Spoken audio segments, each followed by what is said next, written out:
acá en la ciudad de Palenque, Chiapas. Estamos en una serie de predicaciones acá en este lugar.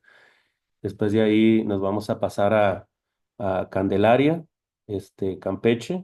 De ahí vamos a ir si no más me equivoco, vamos a ir a Campeche capital y después ya a Mérida, Yucatán. Vamos a ir por allá y ya vamos a concluir regresando precisamente a Ciudad del Carmen, Campeche. Entonces, ya también gracias a Dios pasamos por Tabasco y estuvimos visitando aquella ciudad, hermanos, Villahermosa, Tabasco, particularmente ahí en un lugar que se llama Saloya.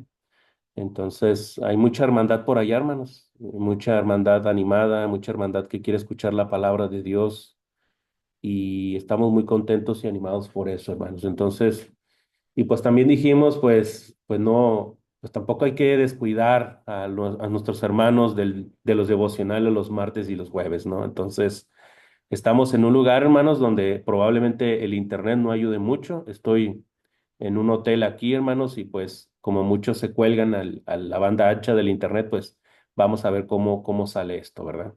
Pero gracias a Dios por la oportunidad que tenemos de tener esta oportunidad, esta bendición de escudriñar las escrituras, que es a lo que el propósito, la razón por la cual estamos aquí. Vamos a Vamos a hacer una oración, hermanos, para que Dios bendiga la reflexión de la palabra que vamos a tener en este momento. Y quiero pedirle a mi hermano Iván que me apoye, por favor, con una primera oración para poder entrar directamente al devocional, al estudio de las Sagradas Escrituras. Hermano Iván, ¿me puedes apoyar con la oración, por favor? Oremos, hermano. Amadísimo Señor, Padre nuestro, le agradecemos, Señor mío, este día. Gracias por la gran misericordia y lo hermoso que es con nosotros, Señor. Padre, se demuestra en este día, Padre, que usted en todo su amor está aquí presente, Señor, con este grupo de hermanos. También con los que vayan a poner a bien el escuchar, Señor, su palabra. Por ello, Padre, le rogamos que usted bendiga grandemente a nuestro hermano Horacio, Señor, que usted lo lleve por ese hermoso camino que es su evangelio, Señor, y el seguir extendiéndolo, Padre. Gracias por la oportunidad que nos da, Señor. Gracias por la oportunidad de ser partícipe. Por favor, le rogamos, Señor mío, que asimismo Él pueda hacer su voluntad, Señor, allá donde estén, en esos lugares, Señor, lejos, que muchos desean ir, Padre. Por eso agradecemos, Señor mío, este día que también ha puesto en bien, Señor, para que se reúna su pueblo, Padre. Gracias por estos medios.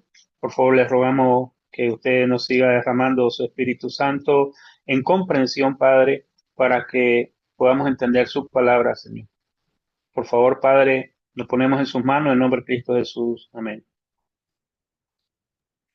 Amén y amén. Estamos estudiando el Evangelio de Juan. Hemos sido grandemente edificados la forma y el estilo el cual hemos estado llevando de manera exegética cada uno de, de los devocionales, hermanos. Y vamos a continuar con el análisis. Y es pertinente, hermanos, que hagamos una recapitulación de lo que hemos visto hasta este momento. Le voy a pedir a mi hermana Cecilia Pech que me apoye con el versículo 13, Juan capítulo 2, versículo 13. Ya sé que lo lea en pantalla o lo lea desde su Biblia. Adelante, hermana. Buenas tardes, hermanos. Buenas tardes. Juan 2:13. Estaba cerca la Pascua de los judíos y subió Jesús a Jerusalén. Gracias, hermana. Nosotros, prácticamente es interesante cómo Juan siempre trata de pintarnos el escenario, el panorama. Dice el versículo 13, estaba cerca la Pascua de los judíos. Y es importante entender que la Pascua, así de manera sencilla, de manera directa, de manera concreta, es una fiesta. Es una fiesta que se celebraba en Jerusalén, ¿no? En esta Pascua se conmemoraba precisamente. eh, eh, se instituyó la fiesta de la Pascua Qué bueno. entre Ah, hermano Iván, sí, ¿tienes activado tu micrófono, hermano? disculpe, hermano. Está bien, hermano. Entre la plaga novena y la plaga décima, ahí fue instituida la Pascua de los hebreos, pero particularmente, hermanos, es interesante pensar que la Pascua es un tipo de la Santa Cena del Señor. Podríamos hablarlos. Recuerdan que vimos en la clase de hermenéutica que estoy llevando con mis hermanos de Tijuana Escuela de Predicación, que la tipología, particularmente una tipología viene siendo la Santa Cena del Señor. La Santa Cena del Señor viene siendo la Pascua del Nuevo Testamento, la Pascua del Nuevo Testamento. Por eso la Santa Cena del Señor es precisamente es una cena, porque el día judío empezaba después de las 5 de la tarde y lo primero que hacían era celebrar la Pascua, es decir, después de las 5 a lo mejor a las 8 9 de la noche, por eso era cena. Nosotros en el domingo, ¿sí? Lo hacemos en las primeras horas del día domingo, pero no solamente es una cena, también es un sacrificio era un sacrificio del Cordero Pascual y sabemos que nuestro Cordero Pascual es Jesucristo tomado ahí de la primera carta a los Corintios 5:7, que dice que Jesucristo es nuestra Pascua, dice. Ya dijimos, es una fiesta, es una cena, es un sacrificio, es una fiesta, hermanos, también. Para nosotros los cristianos, celebrar de la Pascua del Nuevo Testamento es una fiesta, pero sobre todo, Éxodo 12 nos dice también que es un memorial, es un recordatorio. Y creo que ese es el que más se nos viene en mente, ¿no? Que la Santa Cena del Señor es un memorial.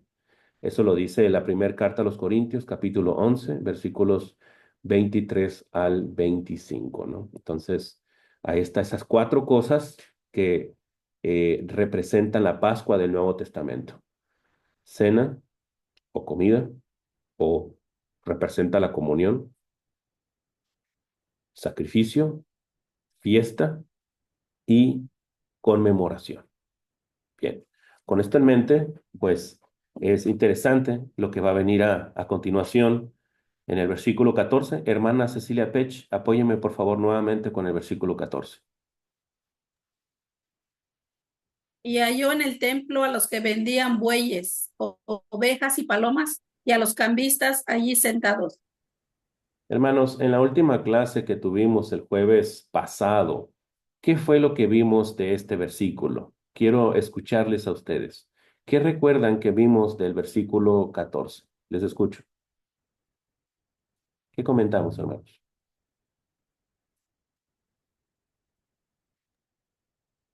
Acerca de la palabra cambistas, que era los que cambiaban monedas extranjeras a monedas judías. Es correcto. Más o menos, si nosotros consideramos, hermanos, que en Hechos 2 estaban visitando judíos de las diásporas, judíos que vivían en otros países, más o menos en base a Hechos 2, más o menos cuántas monedas se intercambiaban o se transaban o estaban en tránsito precisamente en el templo. Hermano Iván. Como una 19 según los dialectos, ¿no? Así es.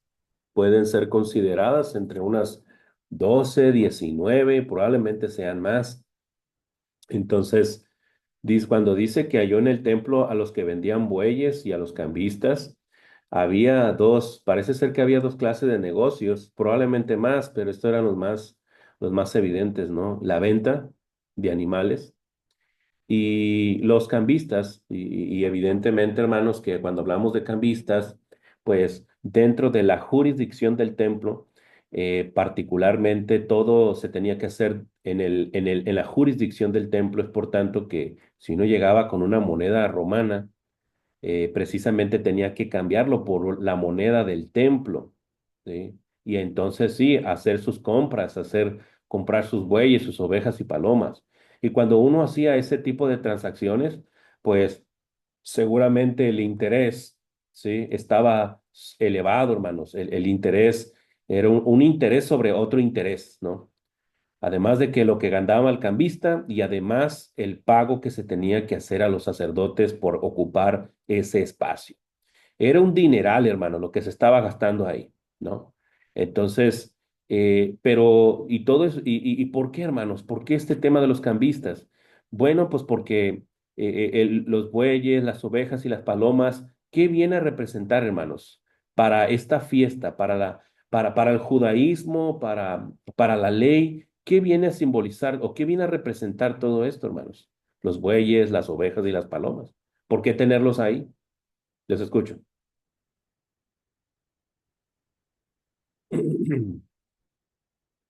Nomás los tenían de exhibición, hermanos. ¿Para qué eran esos animales? para sacrificio. Es correcto, hermana, eran para el sacrificio, ¿no?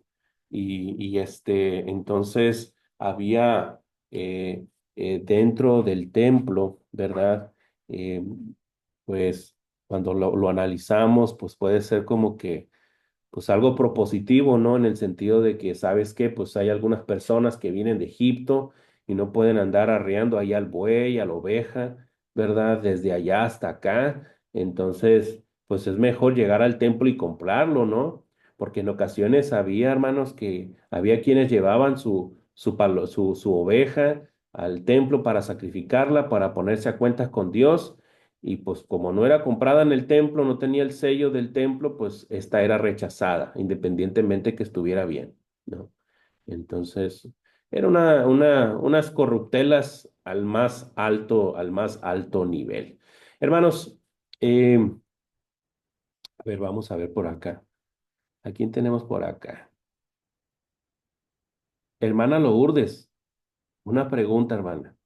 Sí, ¿Se, hermano. se acuerda en qué parte del templo eh, estaban los cambistas y los vendedores? ¿Se acuerda que mencionamos que había distintas áreas en el templo? ¿Se acuerda cuál era esta área?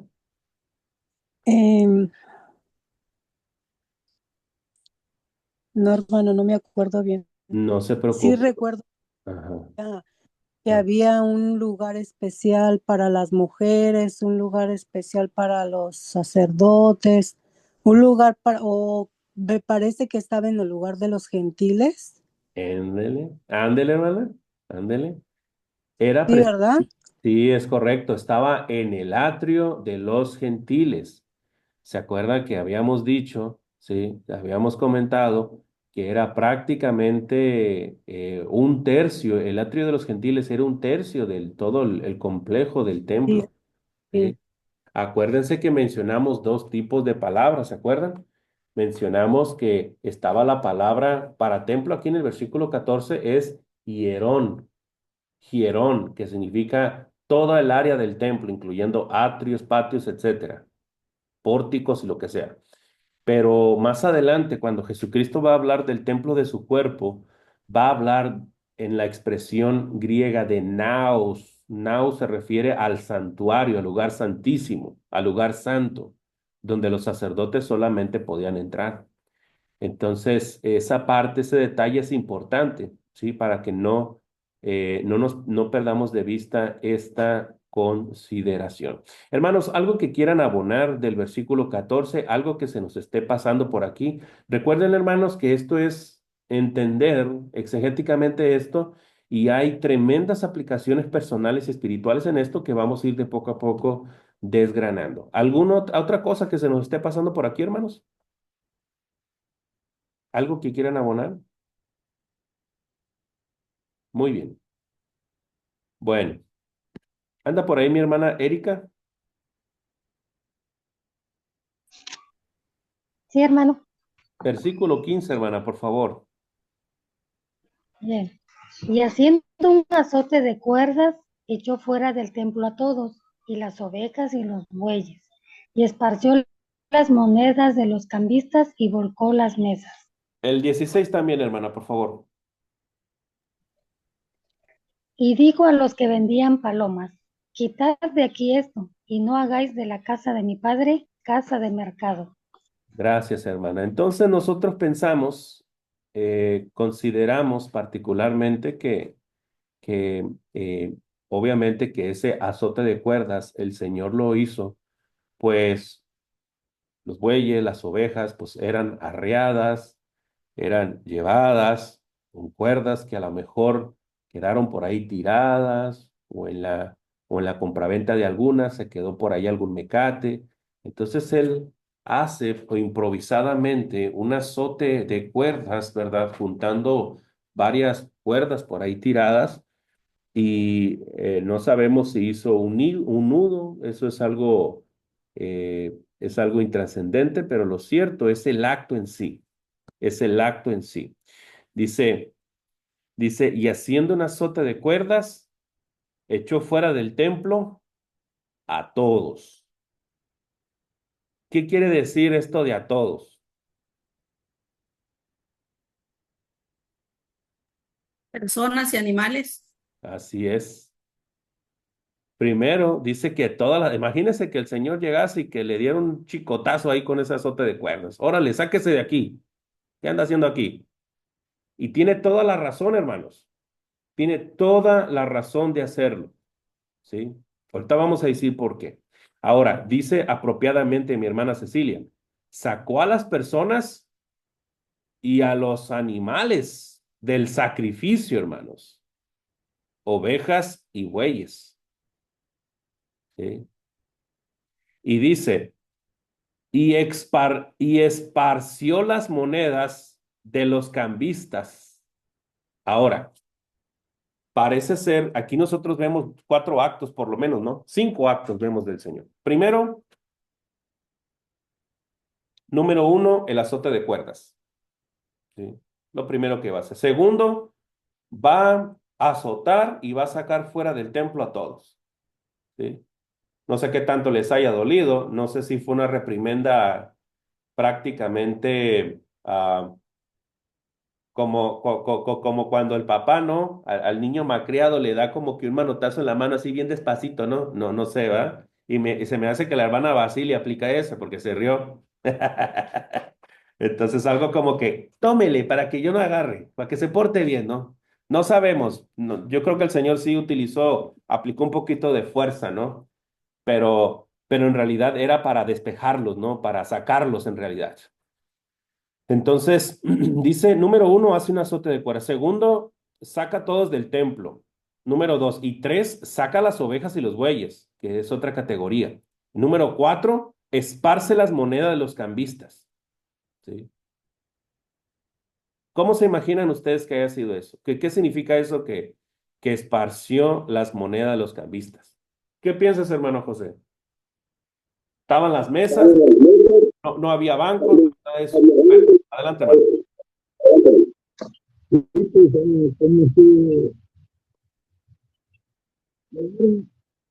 es como si llegar a un lugar y ver todos los tiros de mujeres, las tiros de mujeres, es como yo estoy pensando que escoger las maneras de los conductos. Y a ver, no sé si los del pueblo, o sea, estuvo hablando por ahí, de una a otra. Entonces, eso era mi padre, el trabajo que él tenía. Hermano, nomás desactiva ese porque se hace un rebote. Se hace un rebote ahí en el audio. Gracias. Hermano José, nomás escuché como una abejita que pasaba ahí por su micrófono.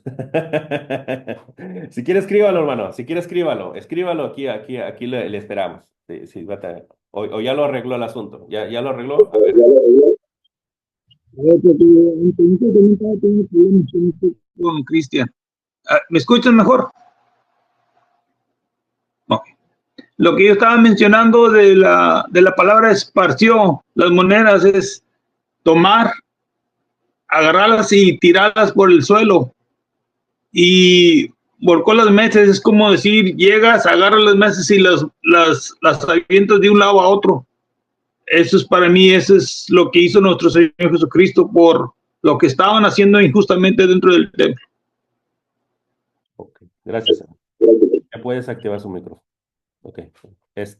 Muchas personas, yo las he escuchado que acusan al Señor de violento aquí. Lo acusan de violento. Hermanos, pero me voy a adelantar porque es pertinente comentarlo aquí. Dice, versículo 16, quitad de aquí esto, dice el 16, y no hagáis de la casa de mi padre casa de mercado, dice. Obviamente, ¿de quién era esa casa, hermanos? Era del padre y por ende también del hijo. Era la casa de él, ¿sí?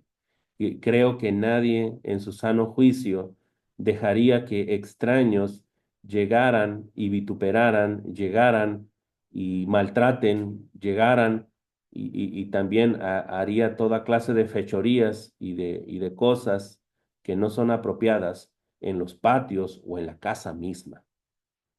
Uno los va a sacar, hermanos. Uno les va a pedir amablemente que se salgan. O si mínimo lo va a tomar del brazo y decirle, sácate de aquí, yo sé qué estás haciendo aquí si no es tu propiedad, ¿no? Entonces, es natural que entendamos todo esto. Ahora, con la escala de las cosas que estamos viendo aquí, pues, era algo que no solamente sucedía ese día, sino que lo estaban haciendo de manera constante, hermanos, de manera reiterada, ¿sí? Esparció las monedas a los cambistas y volcó las mesas, ¿sí? Hubiéramos imaginado el enojo de Jesús, ¿no? Un lugar, el atrio de los gentiles, el único espacio, la única área que tenían los gentiles para poder acercarse a la presencia de Dios, lo habían convertido prácticamente en una casa de mercado, ¿sí? Pero notan algo interesante, hermanos, en el versículos 16. Bueno, yo dije 5 cosas, pero voy encontrando más. 6 en el versículo 16 dice, y dijo a los que vendían palomas, dicen. ¿Verdad que ahí no dice que utilizó el azote de cuerdas para sacarlos? ¿Verdad que no? Ahí solamente les advirtió. Y a ellos les va a decir estas palabras del versículo 16, que puede ser aplicado a los de antes. Pero acuérdense que a los de antes los había sacado. A los que estaban a la entrada, hizo el azote de cuerdas y los sacó. Pero parece ser que el negocio de venta de palomas para el sacrificio, para la gente pobre, parece ser que lo tenían en lo último del atrio del templo, del atrio de los gentiles. Allá bien arrinconado, como lo que menos saca el sacerdote, lo que menos importa, lo tenían allá olvidado, resguardado, por allá, en las antípodas, ¿no? Entonces, dice, y dijo a los que vendían palomas, versículo 16, quitad de aquí esto. Además de que la paloma, no sé si el Señor en ese momento entendió que un simbolismo universal de la paloma es precisamente la paz, ¿no? Pudo haber sido eso.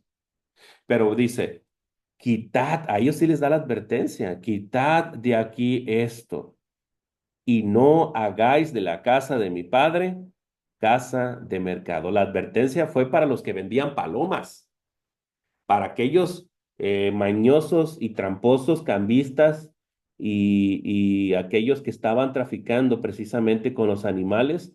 A ellos sí, hermano, no les va a decir nada, va a ser un azote de cuerdas y los va a sacar, hermanos. A ellos sí los va a sacar y les va a dar duro ahí con el azote de cuerdas. Sí. Entonces, hermanos, esta parte es interesante, hermanos, que la palabra mercado en el griego, viene la expresión griega emporio, ¿sí? Entonces, la palabra emporio, de ahí viene la expresión famosa en la modernidad, empoderamiento, ¿no? Volverte poderoso, ¿no? Entonces, ellos estaban prácticamente lucrando con la fe, en pocas palabras. Estaban lucrando con la fe. Ahora, versículo 17, hermana Erika Figueroa. Versículo 17, por favor.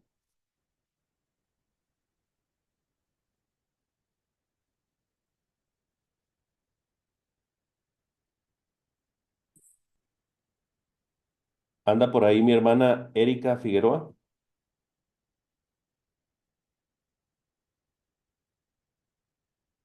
Ok. Si no anda por ahí, vamos a escoger otro lector. Hermana Edith. Sí, hermano. Versículo 17, por favor, hermana. Sí, hermano. Entonces acordaron sus discípulos que está escrito, el celo de tu casa me consume. Así es, ¿verdad? Ellos se acordaron de lo que había dicho precisamente el salmista en el Salmo 69:9. Ese es una referencia al Salmo 19:9. Sobre esta, quiero preguntarles, hermanos, ya aquí en el versículo 17 encontramos particularmente la razón, la razón y el motivo del por qué hizo Jesús esto.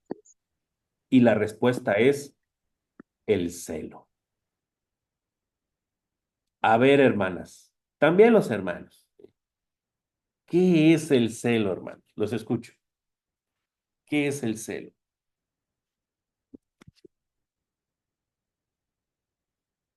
En general, ¿qué es el celo? ¿Ustedes son celosos?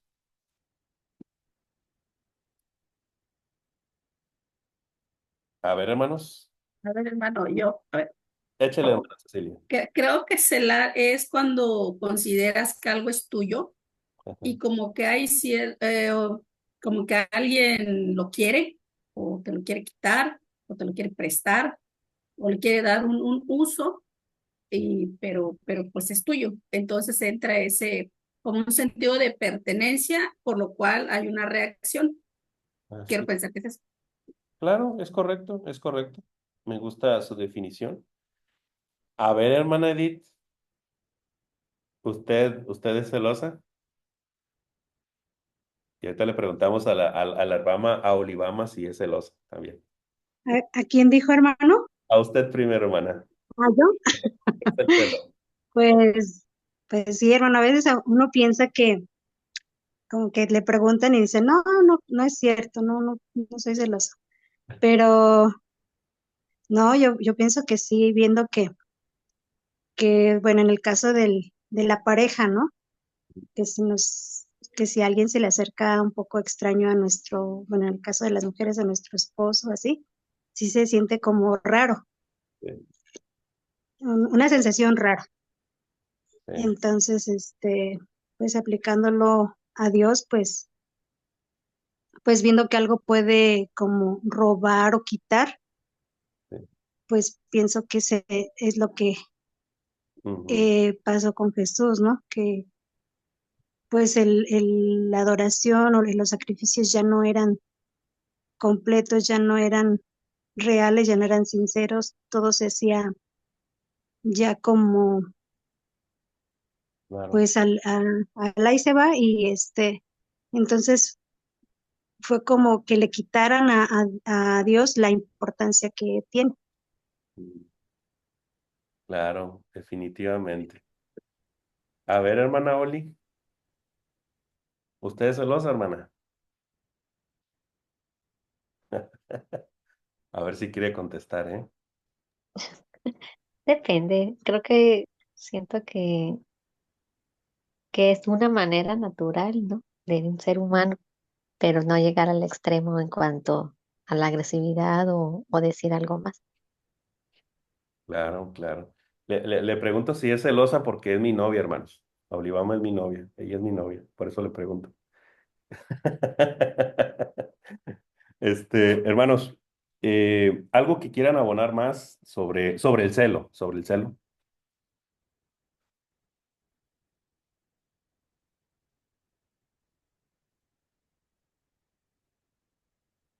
Hermano Juan, Sí, hermano, pues yo creo que cuando se mira que algo que se está haciendo, pues uno lo mira que es incorrecto. Creo que ahí es cuando uno, pues sí, trata de hacer algo. Ay, creo que como tratar de corregir, creo yo. sí. ¿Saben, hermanos?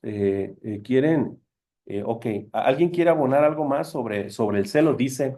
Dice que todo esto que vimos en el Señor, que fue los discípulos se acordaron del texto del Salmo 69 9, que dice, el celo por tu casa me consume. Esto quiere decir que lo que empujó a Jesucristo a hacer esta limpieza del templo fue el celo. Ok. Saben, hermanos, hace algunos meses precisamente me pidieron un tema sobre el celo en la iglesia, hermanos. Y precisamente yo, noté, hermanos, o desarrollé el concepto del celo, hermanos, bíblicamente hablando. Y me encontré que el celo puede ser visto desde un lado positivo y un lado negativo. Es decir, hay cosas que no significan el celo de Jesús, que no son un tipo de celo positivo, por así decirlo, porque hay una parte que sí es positiva del celo. Por ejemplo, en la Biblia se habla del celo como extremo personal, lo cual podría ser verdaderamente peligroso porque el celo del rey Saúl en su nacionalismo, pues trató de eliminar a todo un poblado por el celo nacional que él sentía. El celo te puede llevar al extremo, pero también el celo te puede llevar a una rivalidad envidiosa y contenciosa. Y saben, hermanos, eso sucede mucho en la iglesia. En la iglesia hay muchos celos, hermanos, y puede crear rivalidad, puede crear envidia, contención, creando divisiones, hermanos. Se puede tener celo también por las tradiciones humanas, ¿sí? Muchas personas piensan que están haciendo el trabajo de Dios, piensan que están obrando de acuerdo a la voluntad de Dios, pero en realidad lo que están siguiendo es tradiciones de hombres. Y la palabra de Dios nos dice que las tradiciones de hombres, cuando lo queremos meter al campo de la soteriología, puede quebrantar la ley de Dios, puede alejarte de Dios, pero también invalidar su pacto, hermanos. Ahorita en la famosa Semana Santa, en el famoso Vía Crucis, hay una teoría en la cual se dice que si tú llevas crucifijos o cruces durante el Vía Crucis, estos son santificados y pueden tener poder. Y si algunos participan, pueden recibir el perdón de los pecados. Entonces, ahí tú ya te estás metiendo al campo de la gracia, al campo de la salvación, enseñando cosas de tradiciones de hombres que no tienen nada que ver con la palabra de Dios.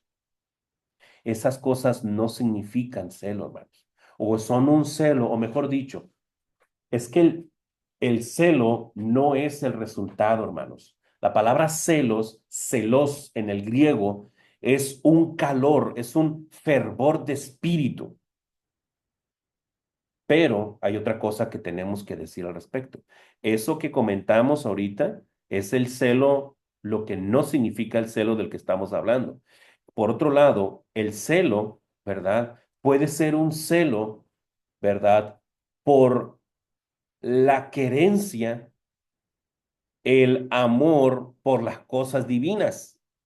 Podemos tener un celo por las cosas de Dios, hermanos, ¿sí? Hermanos, ¿cuántas veces usted ha visto que a veces podemos ver en la adoración alguna clase de irreverencia, algún trato superficial, alguna actuación superficial de los hermanos que nos molesta y nos enoja? Bueno, ese calor que sentimos, ese fervor cuando vemos que las cosas no están bien, es el celo, hermanos. Es el celo que tenemos por las cosas de Dios. Tristemente, ese celo se puede llevar a los extremos, hermanos, dividiendo también a la iglesia, hermanos. ¿Sí? Ahora, está ese celo por las cosas de Dios, pero también está el celo por la obediencia al pacto de Dios, hermanos. ¿Sí?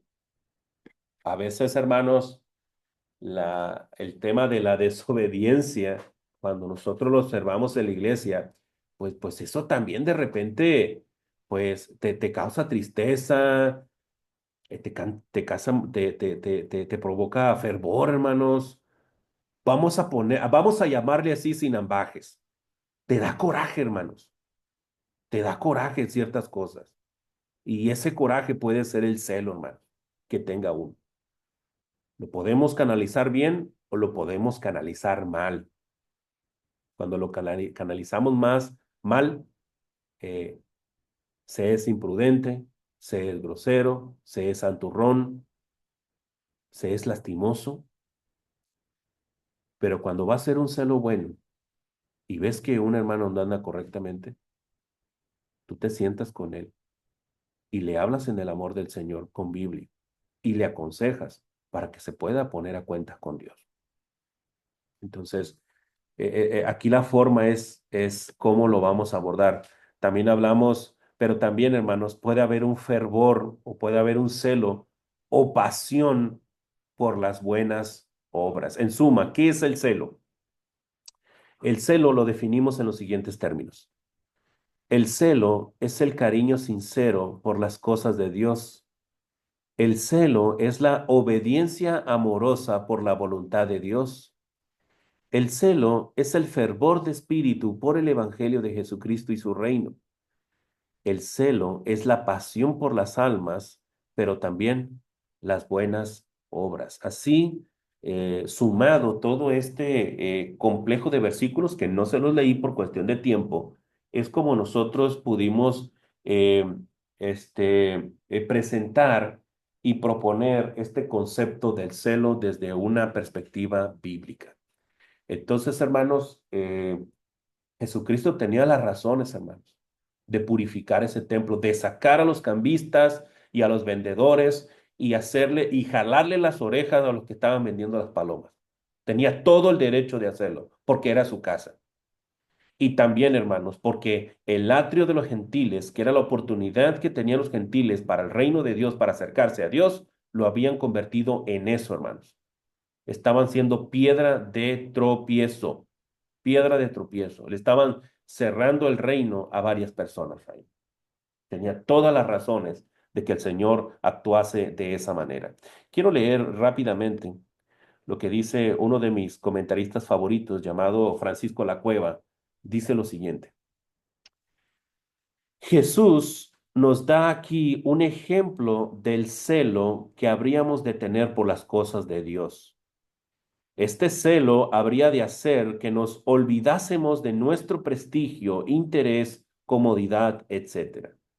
Siempre que todas esas cosas entran en competición con el servicio del Señor, la ira de Jesús fue una ira santa, como todos sus actos. No olvidemos que poseer una naturaleza humana sin pecado, el corazón de Jesús, como un vaso de agua limpia, sin pozos, no podía ser enturbiado por una pasión malsana. Sus pasiones estaban siempre sujetas a su mente y a su libre albedrío, como fuerzas que obedecen a una orden superior. Sí, hermanos. Podemos enojarnos, nos puede dar coraje cuando un prójimo transgrede la santidad y la justicia de Dios. Pero tenemos que aprender a dejar todo en las manos de Dios, hermanos. ¿Sí?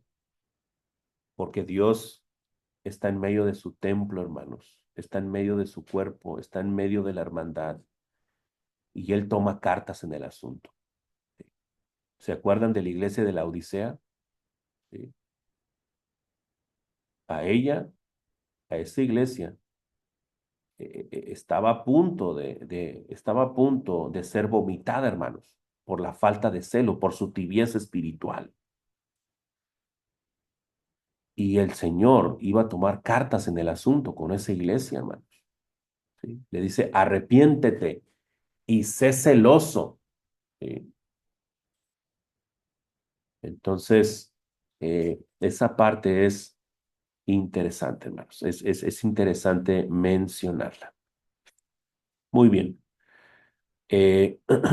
Continuemos con esto. Algo, hermanos, que quieran comentar sobre lo que hemos dicho, hermanos, que de qué manera, hermanos, nosotros podemos, eh,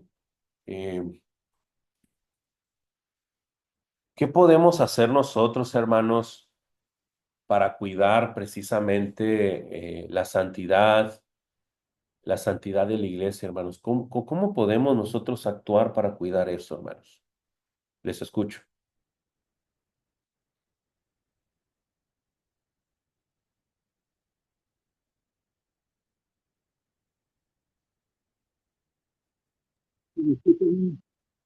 No, hermano, te escucho así como que la abejita escucho.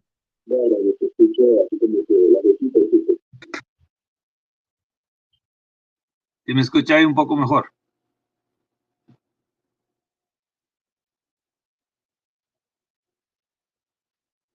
¿Se sigue Adelante, oyendo ruido? Mande. adelante, hermano, le escucho. Es que voy a estar desactivando mi micrófono. Ok. No, la santidad comienza con uno mismo, hermano. Uno mismo cuidarse, ser celoso con uno mismo, en refrenarse en todo, para ser ¿cómo se dice esa palabra? Que lo emiten aún en otras palabras. Era como Pablo les decía a Timoteo, hey, miren cómo ando actuando yo de esta forma, no, no ando, como decimos, no andamos no andaba a costillas de alguien más. Su comportamiento, su forma de conducirse era lo más recto que se podía hacer delante de Dios. Era celoso con él mismo en tratar de hacer lo mejor para Dios, de su persona. Ok, hermano, gracias. Ahorita vamos a comentar algo al respecto. ¿Alguien más? ¿Alguien más que quiera abonar sobre esta cuestión? ¿Cómo podemos nosotros abonar? ¿Cómo nosotros podemos cuidar la santidad de la iglesia, hermanos? Ya dijo nuestro hermano, apropiadamente nuestro hermano José, que por el ejemplo. Hermana Cecilia. Creo que lo primero que tenemos que hacer nosotros es transformarnos nosotros mismos, Ujú, ser transformados porque lo, cada persona es la que va a decidir ujú, su propia santidad. Y pues hay personas que leen y escuchan los temas y de todas maneras las personas, ellas van a decidir cuándo van a dejarse transformar, porque a veces, cuando das un consejo, como dijo hace poquito, un poquito antes, hay personas que se toman de dos maneras, de manera positiva o de manera negativa. El que lo toma positivo continúa para adelante y hay quienes lo toman negativo y dicen, por a mí me regañan, por a mí me dicen, a mí no me quieren, a mí me tratan mal. Entonces, sí, nosotros pues es aconsejar, dar el ejemplo y orar por todos. Siento yo que por ahí va. claro que sí, hermana. Miren, es correcto, hermana. Ya, como lo ha dicho mi hermano José y usted, hermana Cecilia, pues tenemos que trabajar con nosotros mismos, hermanos. Eh, Pienso que tenemos que pasar más tiempo con Jesús y pasar más tiempo con Jesús es estudiar las escrituras, orar al Padre, no dejar a estar en las actividades de la iglesia. La iglesia es el cuerpo de Cristo. Participar, comprometerse en las actividades, en los trabajos, ir creciendo en esto, ¿verdad? Porque hay un gran peligro en todo esto. Pero quiero dejarle lugar a mi hermano Juan para ahorita dar el comentario. Adelante, hermano Juan.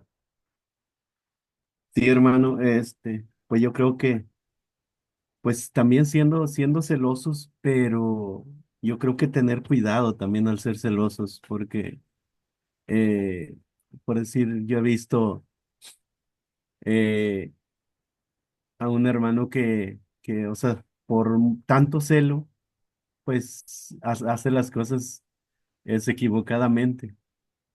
Muchas veces nos equivocamos cuando somos celosos de más y a veces nos basamos en unas cosas con mucho celo y no miramos otras cosas. Entonces, yo pienso que sí es ser celosos, tratar de corregir, pero hay que hacerlo con mucha paciencia, con amor al prójimo, no olvidarnos de ese amor. Este, una vez yo hablé con un hermano y le digo, es que, pues yo tratando de, pues de, pues en cierta manera corregirle, ¿verdad? Esa manera de que estaba actuando y me dice, no, es que Jesús se enojó, o sea, como justificándose, ¿verdad? Porque Jesús se había enojado, nosotros también tenemos que enojarnos. Y yo le decía, sí, pero pues también tenemos que corregir, pero con amor. Sí. Entonces yo me baso mucho a que tenemos que tener mucha paciencia. Gracias, hermano. Es correcto, hermano. Qué bueno que diste eso. Ya lo último no te lo escuchamos, hermano, pero está bien. Hermano, ¿puedo decir una anécdota? Échele, hermana, échele. En base a lo que comentó el hermano, este, yo tengo una pareja, una familia de conocidos, donde la mujer es cristiana y el varón no, pero es totalmente mundano, es infiel, toma mucho, la engaña cada rato, o sea, y la hermana pues dice, pues allá él y su conciencia, ¿no? O sea, ella se hizo la idea y pues dice, yo lo amo y pues yo lucho por mí. O sea, ya lo aceptó así, ¿no? Pero en una ocasión que él llegó ya muy tarde y muchas cosas, bueno, discutieron y todo, y pues viven cerca de mi casa. Y llega él y me dice, oye, tu amiga, esta no me quiere y no predica lo que, con el ejemplo, o sea, no hace lo que dice, no hace, y entonces cuando le conviene usa las escrituras, ¿no? Y dice, no hace lo que dice la Biblia, porque la Biblia dice que el que ama perdona, y ella no me está perdonando. Y digo, ¿cuántas veces ya te perdonó? No, no, no, pero su trabajo es perdonarme, porque si me ama, me debe perdonar. Y lastimosamente así actúa mucha gente, porque somos cristianos, tenemos que aguantar todo y perdonar, pero pues solo es una anécdota. Sí, hermana, tenemos el caso de, de David. David, yo, aunado a lo que usted dice, hermana, eh, David se casa con una de las hijas de Saúl. Recién mató a Goliat, ¿no? Años después de haber matado a Goliat. Ciertamente, David, su popularidad crecía, pero por cuestiones políticas y militares se tuvo que casar con la hija de Saúl, la que por cierto este, nunca concibieron hijos, David y esta su hija, ¿no? Este, y, pero la popularidad de David crecía y se proclamaba David entre las calles, ¿no? Y cuando David tenía la oportunidad de ir a tocarle, porque acuérdense que tocaba el arpa para calmar los demonios de este hombre, en dos ocasiones Saúl intentó clavarlo con una lanza en la pared. Mical, gracias hermano, Mical. Sí lo traía, pero no me atreví a decirlo Mical. Y imagínese la primera vez que te quieran matar, así, clavarte en la pared literalmente, ¿no? Y David, pues era joven, era vivo, era un chavo bien vivo, bien atento, ¿no? Y a lo mejor más o menos detectaba el celo de David, de Saúl, y lo esquivó, siendo que ya era su suegro, ¿eh? Era su yerno. ¿Sí? Y no fue la primera vez, fue la segunda vez, una segunda vez también. Y al final, pues David tuvo que salir huyendo, hermanos. En dos ocasiones, David pudo haberlo matado a Saúl y no lo hizo, porque sabía que Saúl había sido un ungido del Señor. ¿A qué voy con esta historia, hermanos? Con esta historia nos ayuda a entender que, que ser cristiano no significa ser un tonto. Se puede perdonar a la persona, pero mantener la distancia, hermanos. ¿Sí? Se puede perdonar, pero sí se debe de tomar distancia de aquella persona que quiere abusar de la bondad de otros. ¿Sí? Entonces, tramposamente, ¿no? Tramposamente utilizan ese dicho de que el cristiano puede perdonar. Sí, puede perdonar, pero eso no implica que va a andar aguantando las tropelías de uno, ¿verdad? Y las humillaciones y lastimando la dignidad. Hay que mantener la distancia de las perlas. También dice la palabra de Dios que no echéis vuestras perlas a los cerdos, ¿sí? Entonces también dice eso, ¿no? Entonces, este, y así hay muchos que utilizan el texto para, inclusive la utilización de esos textos hasta es egoísta, hermanos, hasta es egoísta. ¿Sí? Tienen hasta sacar provecho de eso. Ahora, es interesante, hermanos, efectivamente, eh, nosotros vamos a tener celo, hermanos, por muchas cosas, efectivamente. Pero yo creo que el único, no sé, hermanos, yo pienso que el único, y a reservas de algunos apóstoles tal vez, el único que puede actuar de la manera de Juan 2 de la purificación del templo es Jesucristo. Es el único, hermano. Comentaba mi hermano Juan, muchos hermanos que son agresivos con la congregación,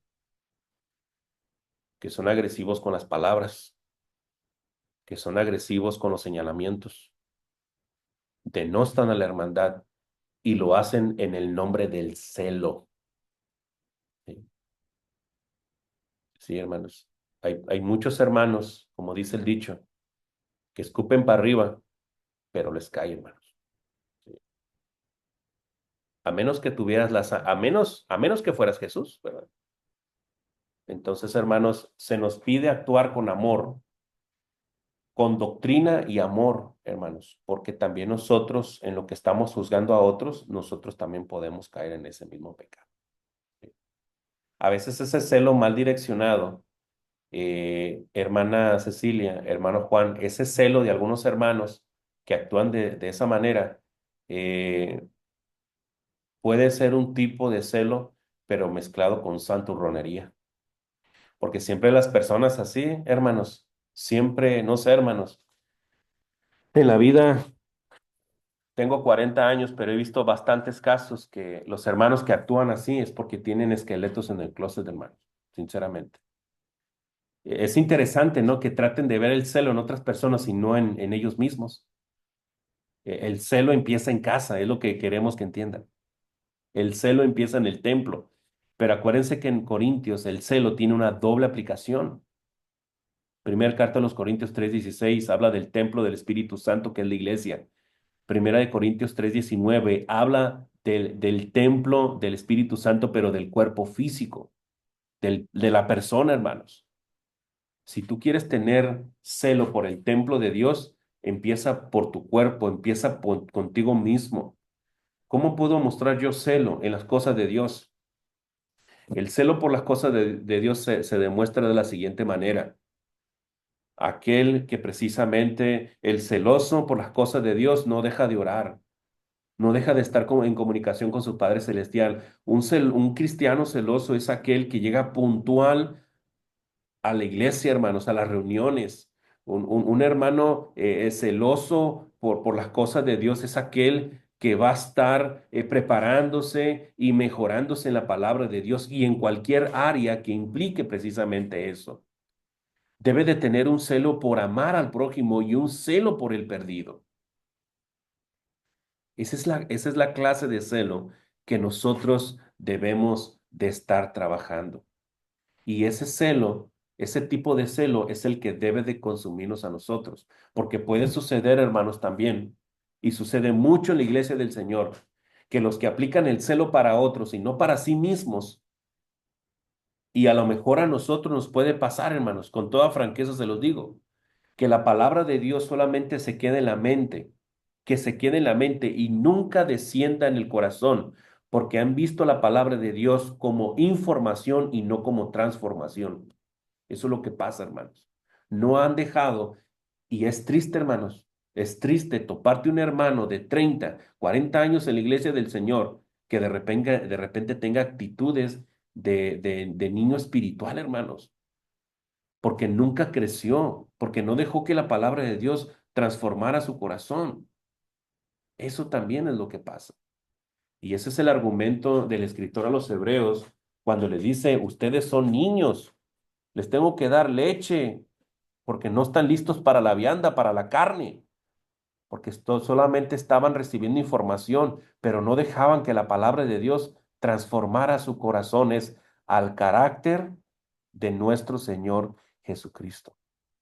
Si vamos a decir, el celo de tu casa me consume, que sea empezando por el templo del Espíritu Santo, que es nuestras vidas, nuestros cuerpos, nuestro ser.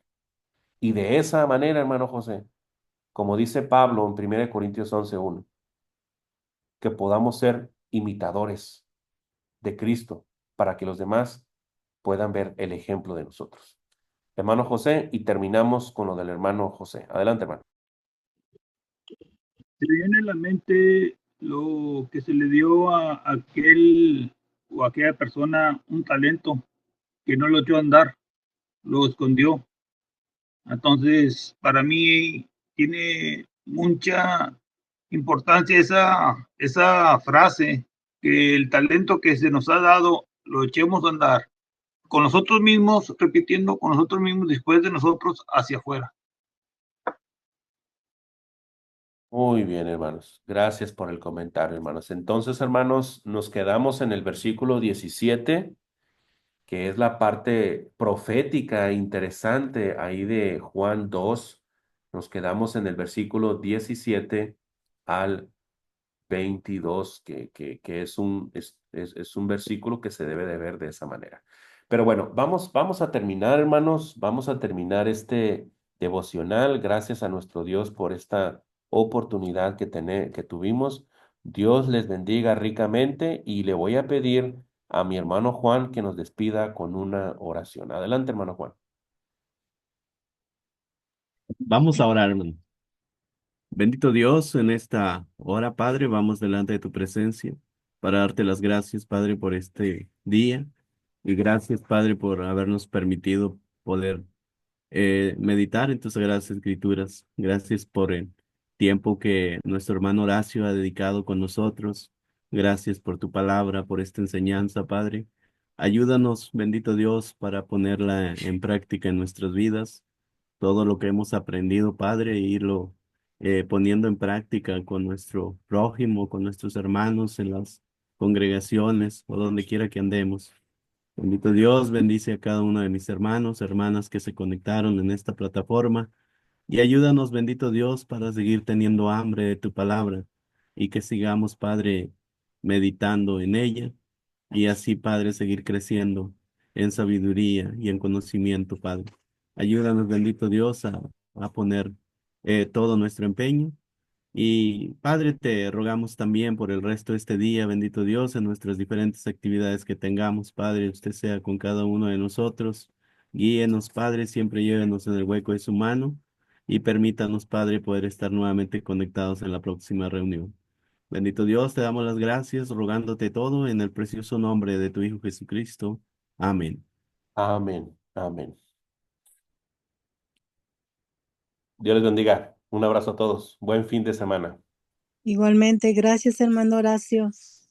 Si el Señor lo Dios bendiga, permite, hermano. para los estudiantes de TEP, el sábado no vamos a tener clases, ¿eh? El sábado en la mañana. ¿Sí? No hay. No va a haber. A menos que el hermano Cristian diga otra cosa, pero mi clase de hermenéutica y homilética no. De mi parte no. ¿Ok? Ya nos Bueno, dio vacaciones. ya tiene sus... Sigue predicando, hermano. Así, aquí vamos a andar todavía la próxima semana. ¿Sí? Perfecto. Dios le guarde y le bendiga mucho, hermano. Bueno, hay que dejar que la hermana Edith termine su limpieza ahí en su casa. Está muy ocupada la hermana. Hermana, Dios le bendiga, bien hecho. Hasta luego, un abrazo. Bye bye. Dios les bendiga, hermano.